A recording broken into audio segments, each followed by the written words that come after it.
नमस्कार मंडळी, आज आपण निसर्गाच्या कुशीत, शांततेच्या सावलीत आणि अध्यात्माच्या प्रकाशात नेणाऱ्या एका सुंदर प्रवासाला जाऊया।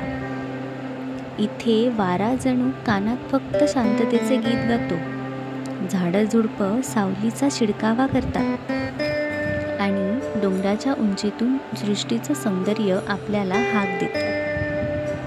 पुण्यापासून 30-35 किलोमीटरवर असणारं तळेगाव दाभाडेजवळ वसलेलं हे ठिकाण म्हणजे गोराडेश्वर। चला तर मग या सुंदर प्रवासाला सुरुवात करूयात, जिथे प्रत्येक पाऊल तुम्हाला निसर्गाशी जोडते आणि प्रत्येक क्षण मनाला नवीन ऊर्जा देतो। आता आपण या कमानीतून डोंगराच्या वाटेने मंदिराकडे चढाई सुरू करूया। गोराडेश्वर येथे एक प्राचीन शिवमंदिर आहे, त्यामुळेच शिवाचे प्रिय वाहन नंदीदेव यांचे दर्शन आपल्याला डोंगराच्या पायथ्याशीच होते। तसेच पुढे दिसणारे हे कासव आपले स्वागत करते। ही वाट खूपच सुंदर आहे आणि निसर्गात रममाण होण्यासाठी अत्यंत उत्तम आहे। इथल्या झाडाझुडपांमध्ये विविध प्रकारचे प्राणी व पक्षी आपल्याला पाहायला मिळतात। त्यांच्या संथ हालचालींमुळे हा डोंगर अधिकच जिवंत वाटतो। या सगळ्यामुळेच आपण इथे केवळ प्रवास करत नाही, तर निसर्ग कथेचाच एक भाग होतोय असं वाटतं। डोंगरावर चढाई करतानाच वाटेवर डोंगराच्या अंगाखांद्यावर कोरलेल्या खडकांच्या या खोल्या पाहायला मिळतात। या खोल्यांमध्येच विविध प्रकारच्या देवदेवतांच्या मूर्ती आढळतात।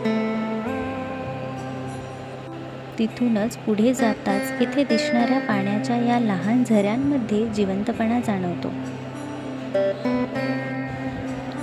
या डोंगराच्या उंचावर एक अतिशय प्राचीन व पवित्र शिवमंदिर आहे।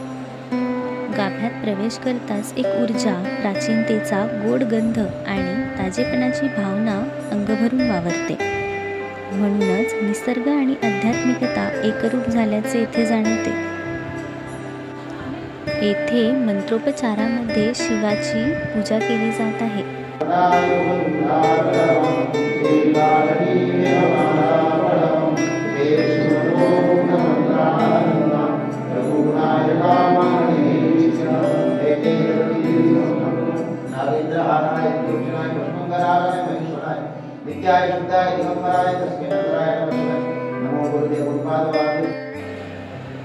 तसेच येथे दिसणाऱ्या या भिंतींवरती शिलालेख कोरलेले आढळून येतात।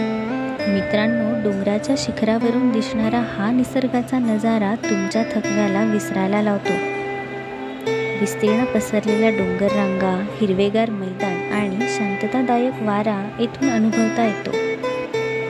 येथे अनेक पर्यटक येत असतात, कोणी शांततेचा शोध घेण्यासाठी तर कोणी निसर्ग सौंदर्य निहाळण्यासाठी। गोराडेश्वर हा निसर्गाने स्वतः घडवलेला एक अभेद्य किल्लाच आहे असे म्हणायला हरकत नाही। पण हो, या सफरीचा आनंद घेत असतानाच स्वतःची सुरक्षितताही तेवढीच महत्त्वाची बरं। त्यामुळेच येथे चढाई करत असताना सावकाश व सावधानतेने यावे। विशेषतः पावसाळ्यामध्ये येणाऱ्या पर्यटकांनी याची अत्यंत काळजी घ्यावी। आयुष्याच्या गोंगाटातून बाहेर पडून एका अद्वितीय शांततेचा अनुभव घेण्यासाठी व निसर्गाचा अनोखा आविष्कार पाहण्यासाठी तुम्हीही या ठिकाणाला नक्की भेट द्या। आध्यात्मिकता व निसर्गाचा अनोखा मिलाफ अनुभवा। आजचं हे निसर्ग सौंदर्य तुम्हाला कसं वाटलं हे कमेंटमध्ये नक्की सांगा। आपल्याला जर व्हिडिओ आवडला तर लाईक, शेअर करा व अशाच नवनवीन निसर्ग प्रवासासाठी आपल्या चॅनलला सबस्क्राईब करा।